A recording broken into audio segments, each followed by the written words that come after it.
can I see that little lightning See, this bolt? is the... Welcome back to Bravo Breaking News.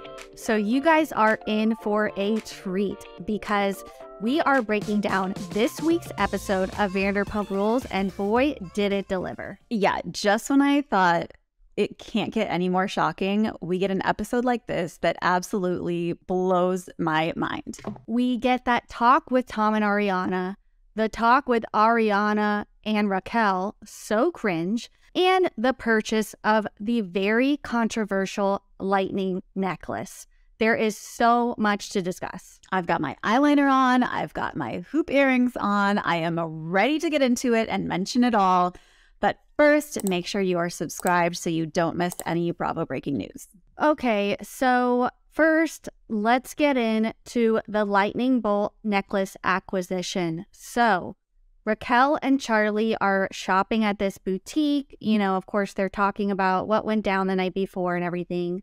But I think the most important part here is when Raquel's about to check out and she leans over that little counter and says, "Can I see that little lightning bolt necklace?" And I don't know about you, but I was shook because we all thought that Sandoval bought this for her. You know, of course, lightning bolts are his thing, but the fact that she goes and spends $780 buying this necklace for herself to match with the man that she's having an affair with is even more sociopathic.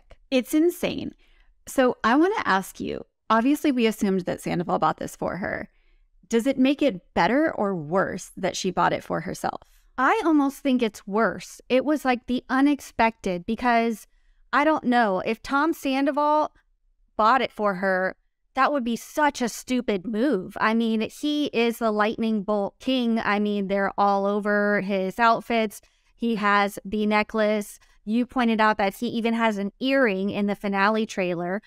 So I almost think it's worse because Rachel went out of her way to do this. I don't know. What do you think? It's giving desperate for sure. And then one other thing that she said while she's in the shop is I feel like I've really turned over a new leaf in overcoming James. And it's yeah, because you're hooking up with someone else.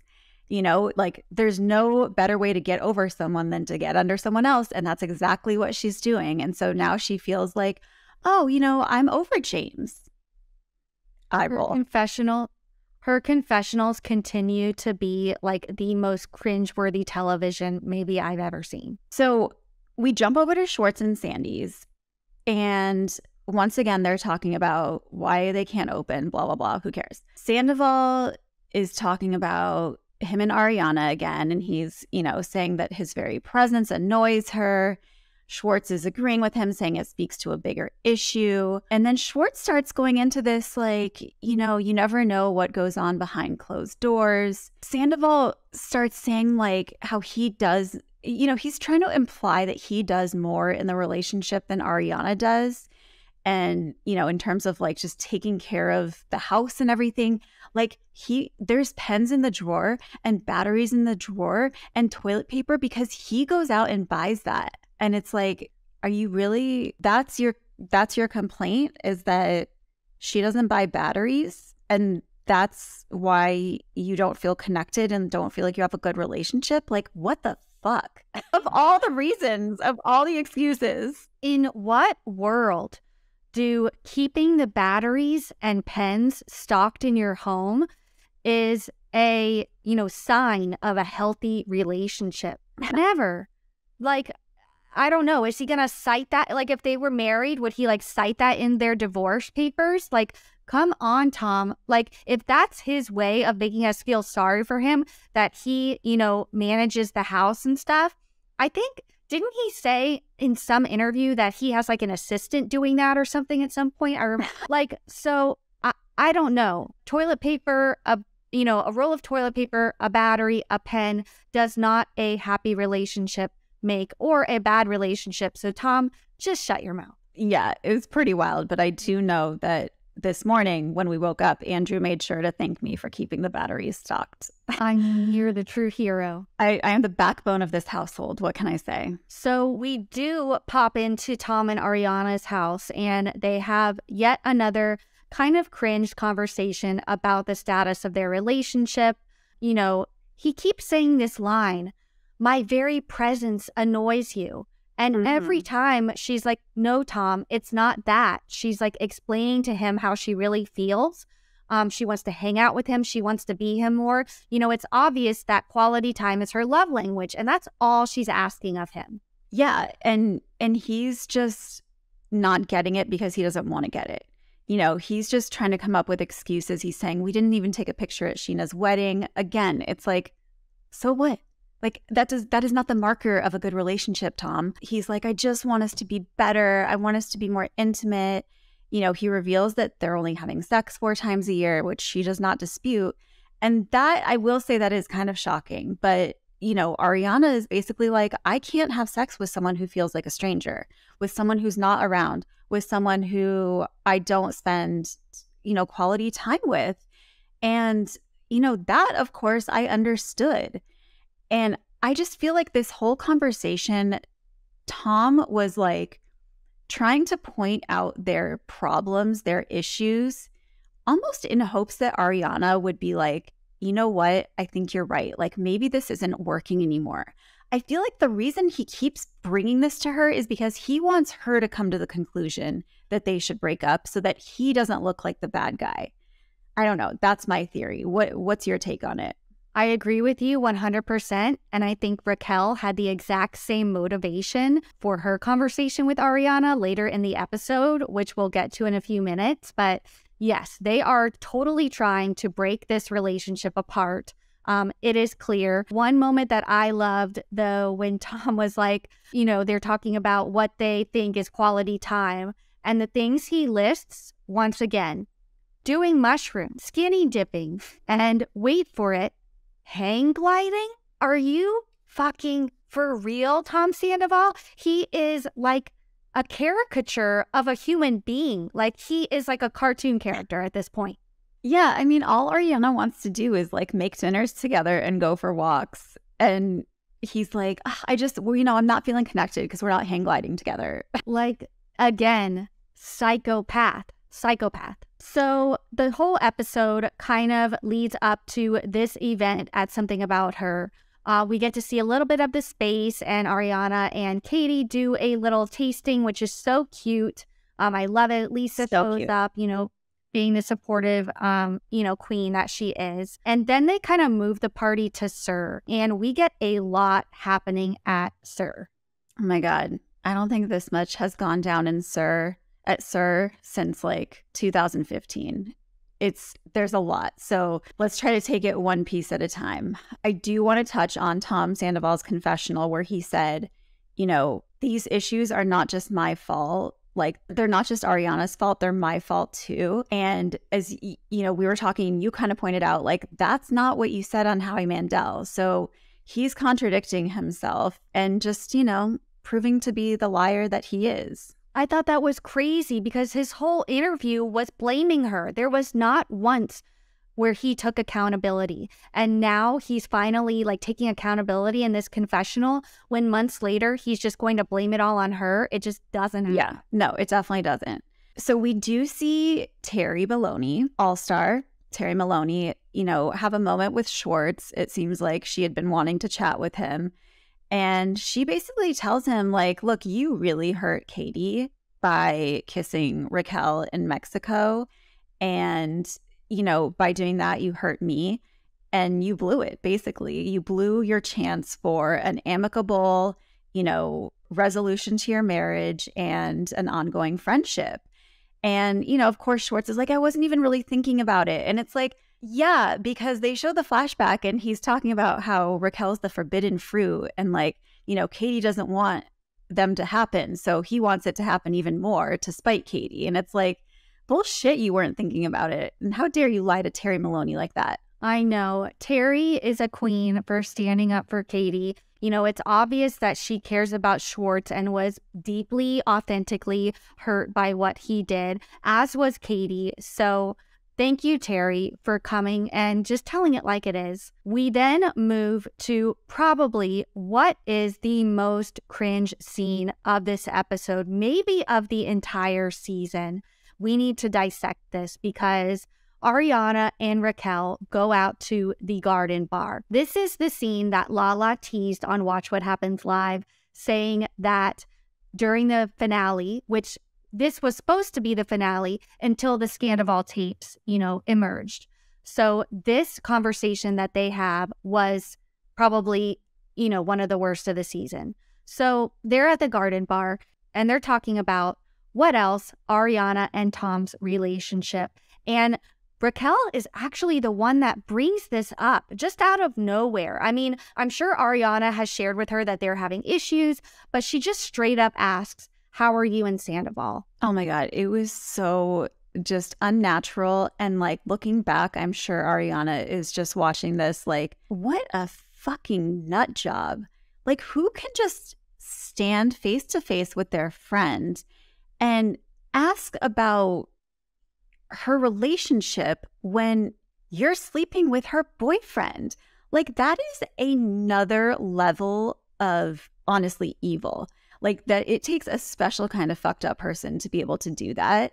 And, Ariana is just like opening up to her. And she's like, well, we had a big argument the other day because Tom feels like he's not being heard. And Raquel's like, are you guys still having sex? What? I think Raquel is trying to dig for information and see if what Tom is telling her is matching up with what Ariana says. Because Tom's probably been telling Raquel, look, we don't even have sex anymore. Like, we're basically roommates at this point. And I think Raquel is like, trying to verify this. But like, how awful of her to just stand there and ask that and then say like, well, you should want to be intimate. Like, you should want to have sex with your partner, and asks Ariana if she's even still sexually attracted to him. Like, again, what? Oh my God. Of course, Ariana is just thinking that this is one of her best girlfriends and they're just having like an honest conversation. And she's really divulging like a lot of vulnerable information. And sadly, it is not to someone who she is emotionally safe with. I felt so bad for Ariana in this moment because she was talking about how, she wasn't confident and, you have to feel good about yourself in order to kind of have sex with somebody. And that really just broke my heart because we know that she suffered from body issues. And, we think that Raquel is trying to be here for her in this moment. But the line that set me off was when Raquel, she's like, well, after a few years when I stopped, being sexually attracted to James and we stopped having sex, that's when I knew that I needed to break up with him. It's like she's feeding this idea into Ariana's head that like this is not normal to have in a relationship. And that totally just broke my heart. Meanwhile, Ariana's just like, oh no, we're just going to talk about it. We'll be fine. Yeah. And then another thing that stood out is that Raquel, flat out asks Ariana, like, so you want to stay in this relationship? And Ariana was like, yeah. And Raquel, you can just see her processing this information in real time. She's like, okay. I mean, that was clearly not the answer that she expected. That's not the answer she wanted to hear. And it is just like, it's heartbreaking watching her do this to Ariana. It is so heartbreaking. So they leave that conversation and then she goes and decides to sit right next to Katie, which she does this and I'm like, oh shit, shit's about to go down because, Katie wants nothing to do with her. And, they start talking about Tom Schwartz, of course. And Raquel basically says like, you filed for divorce. It should be none of your business if we make out or not. And I am Team Katie on this one because she's like, I was with him for 12 years. Shut the fuck up. Like, just shut the fuck up. And she says what we've all been wanting to say to Raquel the entire season. Yeah. And she's like, Raquel, you have zero empathy and you have zero respect. And it's like, Yes, that is completely accurate, not only in this situation, but also in the situation with Sandoval and Ariana. And, everyone is hearing this escalating. We've got Lala and Terry sitting over here. Schwartz is just pretending to ignore it. He's pretending like he doesn't know what's going on. He's rubbing lemons into his armpits, blaming his BO on his new shirt. Okay. And it's just like Raquel is not, she doesn't understand when to quote Sutton, let the mouse go. And she just keeps trying to explain herself. And Katie is like, I'm not going to sit here and listen to this. And then, Katie's mom chimes in and, Raquel, because Terry says, Raquel, I was nice. Can I say something? And Raquel goes, oh, God. And it's like, oh, no, you did not just roll your eyes at Terry Maloney. Like, I don't care who you are. You should not do that to someone's mother. Like, who does she think she is to treat Terry like that? An innocent bystander. You know what I mean? Like, it's like one thing to go after the castmates. That's what the show is about. But that's like going after Lisa Vanderpump. I mean, Raquel, read the fucking room. How are you raised? How were you raised? The girls had it right. She was raised wrong. Yeah, it's not great. Then, of course, who comes over to fight her battle for her and be on her side? Tom Sandoval. And once again, he's getting involved. Katie's trying to say, like, go, like, this doesn't involve you. But because he's obsessed with Raquel, it does. He involves himself. And, he never makes things better. Like, anytime Sandoval steps into a conversation when Katie's involved, it's going to blow the fuck up. And Ariana is just like overcome with emotion at this point, and she doesn't like seeing her friends yelling at each other. She feels stuck in the middle. She just goes over to Lisa and just starts crying. And it's very clear that Ariana is like really struggling, like not just with this stuff, but like with life in general at the moment. She is grieving over her dog. She's grieving over her grandmother. She is going through a lot with trying to start this business. She's in the middle of this fight, and it's just too much for her. And instead of Sandoval going and comforting her, he's sticking up for Raquel. That was so tough to watch. She is bawling. She's been through so much. And just to see that all go down that way is really, really tough. There is so much going on at this moment, though, that Katie feels the need to pull Schwartz aside. And, they go where all altercations should be solved, the SUR back alley. And, I think that they need this time to themselves to really talk about what's been going on. Katie's livid. Schwartz has a lot to say for himself. But who walks up but Raquel? Like, get the fuck out of here. Like, what are you doing there, Raquel? Like, just get out. And, she's trying to talk to Katie, and Katie's like, no, like, go away. We're trying to have a conversation. And, they're basically saying how they had this flirty thing and they had to experiment, but it's over now. And like, she's saying all of this with like a smile on her face and a smirk, and it's just sick. It's sick. And I was so pissed at Tom Schwartz in this moment, because he is such a spineless little piece of shit, Instead of him being like, Raquel, look, just give us a minute, okay? Like, let me talk to Katie. Instead of doing that, he's like, Katie, she's trying to apologize, try to hear her out.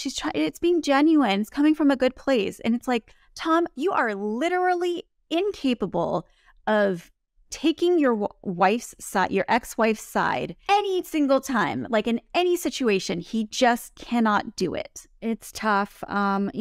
We think that Tom Sandoval is the villain.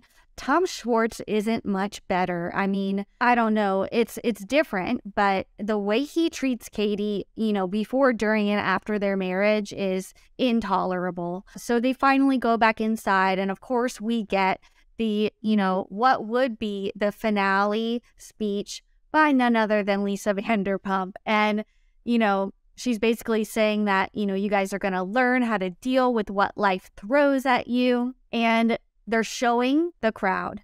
Everybody is crying, whether they're upset or kind of like, touched by what Lisa is saying, except for one person. And that is the devil herself, Raquel Leviss, because she just stands there and smiles like it's an inspirational speech. And, you know, nothing's going on. There's not like yelling and fighting and emotions all around you. Like, you know, this is a happy place. Like, once again, psychopath. Yeah, it's very strange. I will have to say, I think that was one of my favorite transitions that we've seen in this season is like Tom and Katie like yelling at each other in the alley. And then all of a sudden it's like, happy birthday to you, bringing out the cake. It reminded me of Knocked Up when Seth Rogen is yelling at Paul Rudd. And then Paul Rudd just turns around and starts singing happy birthday to his daughter. It did make me laugh.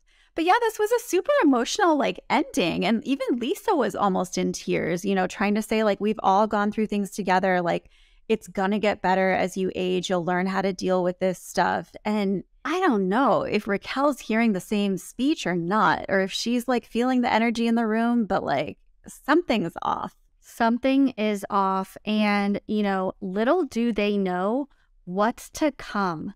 The fact that they, you know, Lisa gave this entire speech not knowing what was about to happen just months later is insane. So, of course, after this episode, we have the finale next week that we have all been waiting for. It's going to be so intense, followed by the 3-part reunion. In case you missed it, we just dropped a reunion trailer breakdown, which is so shocking. So make sure you go watch it to catch up. Subscribe so you don't miss any more Bravo breaking news. And you can also listen to us on Spotify and Apple Podcasts. See you next time.